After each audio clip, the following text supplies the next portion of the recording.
Bibbione. Una bimba di 13 mesi di nazionalità svizzera in vacanza con i genitori ha perso la vita dopo essere stata trovata priva di sensi nella camera d'albergo, con tutta probabilità a causa di un rigurgito.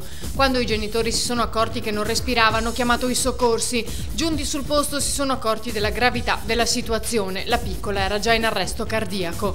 È stata portata al pronto soccorso, ma non c'è stato nulla da fare. Dal giorno prima era anche raffreddata. La salma è a disposizione della magistratura per far luce sulla vicenda. Jesolo. Durante un pattugliamento in Borghese domenica pomeriggio, 2 agenti della polizia municipale hanno notato nel parcheggio di Piazza Brescia un SUV sul posto riservato ai disabili.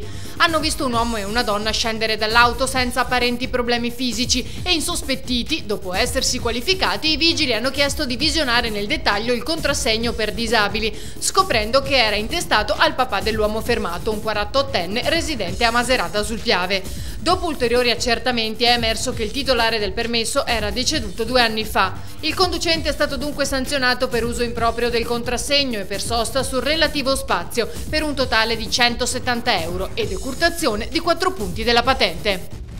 Venezia. Guide turistiche fai da te, una situazione insostenibile per gli operatori del settore che hanno incontrato l'assessore al turismo Paola Mar per richiedere dei provvedimenti immediati. Sono 3 anni che l'associazione delle guide turistiche denuncia il fatto alle autorità competenti, ma ad ora il fenomeno dell'abusivismo turistico non ha cessato di crescere. È ora di finirla, dicono.